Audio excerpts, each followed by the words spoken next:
quantos vocês acham que esse tipo de câmera, de equipamento que implantaram nos policiais ajudaram a criminalidade, por exemplo? Bem, como policial, de novo, todo processo tem externalidades positivas e negativas, ok? Qual é o ponto negativo? É a hesitação. A gente teve um... Será que devo? Será que devo? Será que não devo? E aí morreu. E aí já foi, porque é fração de segundo. Né? Tem excesso policial? Claro que tem. O tempo inteiro. Então a câmera pode efetivamente coibir? Pode. Mas qual é o efeito negativo disso? Lá em Cascavel teve um policial que era famoso lá na cidade, porque ele era combativo e tudo mais. E aí, processo em cima dele. Em cima dele. O da moto, lembra? Uhum. Processo em cima dele. Aí ele foi fazer uma abordagem, tá? E ele ia conferir o cara. Ia conferir, não conferiu. Ficou, não sei se foi isso que aconteceu, porque a gente não tá na cabeça dele, mas houve a coincidência. Ele estava respondendo o processo. Ele foi, não foi, o cara, pum, pum, derrubou ele. Ele faleceu. Então, essa hesitação, mas isso não é a questão da câmera, é a questão da forma em que as coisas são encaradas no Brasil. É o caso do cara com facão que tomou um tiro. Nossa, o cara tava só com facão. Eloá, lembra do caso Eloá? Lembro. Famosíssimo, caso Eloá. Tá? Eu era Então, novo ainda pra o caramba. que aconteceu? Um garoto do bem, apaixonado por uma menina, questão de amor, levou a menina para casa e estava lá. E o comandante teve várias possibilidades de zerá-lo. Não zerou por quê? Se ele zera um garoto apaixonado, já era, mano. Acabava com a vida dele, acabava com tudo. A imprensa. Agora, não existe contrafactual. Como eu não podia adivinhar que ele ia matar a menina, porque ele só virou bandido depois que matou. Antes de matar, não ia virar bandido. Ele não era bandido, ele era só um garoto apaixonado. Então, se acho que o Gatner estava operando, derrubasse o cara, ia todo mundo ser sacrificado pela mídia. Nossa, era só um apaixonado. Ok? Perdeu a cabeça. Não ia ali, fazer não- nada. Agora, depois que ele matou a menina e a outra ele atirou também, né? Não lembro do desfecho, certo? Aí sim, aí veio a crítica ao contrário. Nossa, devia ter matado. Claro, o contrafactual é fácil. Então isso é perigoso para o policial. Mas eu acho que já no Rio de Janeiro foi ao contrário, no ônibus lá, né? Mas existe também o Rio lado de Janeiro positivo. foi uma cagadinha. Já né? existe o lado positivo da câmera que a gente estava falando, que é a própria segurança do policial. Tá. No sentido de que a ação que ele está fazendo está sendo feita de forma correta. E aí a câmera registrando isso dá uma garantia legal para ele. Também é um ponto positivo. Então, como o Marcelo falou, sempre existe os pontos positivos e os pontos não tão positivos assim. Aí a gente volta de novo naquele assunto lá do início, que é o quê? Esse consciente coletivo.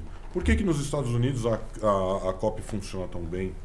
E por que lá, quando o policial ele alveja o bandido, ele não é execrado? Justamente por causa da culturalização. Cultura, pô. Entendeu? Aqui não. Aqui, infelizmente, você só fere pessoas de uma faixa que é considerada à margem da sociedade. O que muitas vezes não é verdade. É porque ele está realmente no exercício de uma situação à margem da necessidade. Lá nos Estados Unidos isso não é o problema.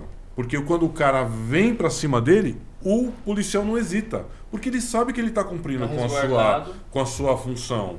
Ele não vai ser execrado pela mídia, pelo governo ou por qualquer outra situação. E ele sabe que todos os outros sabem disso também. Também. Entendeu? Então a gente volta de novo na questão cultural. Cultural. E além da questão cultural, o efeito manada. Porque, por exemplo, teve um caso aqui, vou contar, eu acho que vocês vão até lembrar. Foi pra mídia e tudo, que começou policial, o que a mídia mostrou. Policial batendo no menino, batendo no pai do menino, etc. Depois começaram a mostrar os outros vídeos, mas antes disso a mãe falou, tá vendo, bateram no meu filho, bateram até na minha mãe, etc. Depois os policiais mostraram os vídeos da própria câmera. O cara, então vai, eu quero ver se me peitar então, seu merda, seu policial de merda, o cara... Eu vi, terrível. Esculachou o policial. Mas isso aí ninguém mostrou. A mídia só mostrou o seguinte: policial bateu em filho, em pai e filho, na frente de casa, etc. Mas só que antes do policial ser esculachado, ninguém mostrou. No Brasil, não sei por que motivo, tá? A bandidolatria é uma característica da nossa sociedade. O direito dos manos. Não é nem o direitos humanos. Porque direitos humanos é todos nós, depois a gente conversa sobre isso também, se você quiser. Boa. Tá? Mas a bandidolatria, ela se tende a olhar só para o bandido e vitimizar aquele que afronta a autoridade policial. Então, se eu estou andando na rua, o cara me desrespeita e eu tiver que agir. Aí vai filmar, eu lá agindo, eu algemando. Nossa, pra que isso? Mas ele desrespeitou. É óbvio que existem excessos. É claro, todo dia com acesso policial. Mas isso está crescendo demais. As pessoas idolatram Lampião até hoje. Entendeu? E outra, o que não se entende, e aí em outros países isso é muito mais claro, é que... Pablo Escobar. É idolatrado. Uma coisa que não se entende, que em outros países isso é mais claro, é a sobreposição da vontade coletiva por intermédio do poder estatal da vontade individual. Então, por exemplo, a gente orienta o nosso aluno lá, né? Porque são muitas dúvidas. Por exemplo, se você tiver com a arma no carro legalizada e o policial te parar, você faz o quê? Fala, tem arma no carro. Ótimo. Não só isso, você acende a luz, bota as mãos onde ele possa ver, porque você espera que, por exemplo, ele pode estar numa situação de tensão. Você não sabe. Provavelmente estará. Ele tá abordando, ele já está na situação de tensão, mas ele pode ter sido potencializada por um carro que passou, parece com o seu. Então, eu como policial, te dou essa dica. Mãos para fora, onde possa ver, acenda a luz, não faça movimento brusco, fale tudo o que você vai fazer. Vou tirar o cinto, tá? Eu tenho arma no carro, porque eu sou isso, aquilo. Ok? Então, essa informação é importante. Então, nós informamos as pessoas a se submeterem à vontade estatal. Tá. Ah, mas o policial exagerou. Então, depois, enquanto ele está com a arma na mão, não é o momento, depois você vai e entra contra o policial. E aí vai ter todo um procedimento para... As pessoas hoje, elas estão intervindo na ação policial.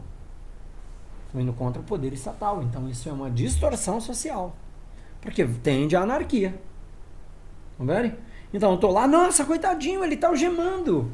Ok, coitadinho, está algemando, vamos lá para a corregedoria e você explica para a corregedoria porque você algemou. Não intervir ali. Porque ali gera um risco geral. Teve um caso, salvo engano, em Minas Gerais. Começou a balbúrdia. Quando foi algemar um garoto, o pai se sentiu encorajado, tomou a arma do policial e atirou no policial. E aí? Porque não levou. Era só algemar e levar para a delegacia. Você entendeu? Então, essa cultura está crescendo. Você vê todos os dias casos como esse. Da afronta à autoridade policial. Eu não estou dizendo que a autoridade policial está certa sempre. Nem de longe. Mas o Estado está. O Estado deveria estar, ao menos. E o respeito ao Estado deveria acontecer. Então o policial, gritou, não sei o quê, tá bom? Tá gritando, né? Depois a gente vai conversar sobre isso. No meio legal. No caminho correto. Porque intervir ali é um risco muito grande. Certo? Um risco muito grande. E entender o processo como um todo. Hoje... Não, então, é até fazer uma brincadeira que antes, quando a veraneio da rota virava a esquina, todo mundo entrava para casa.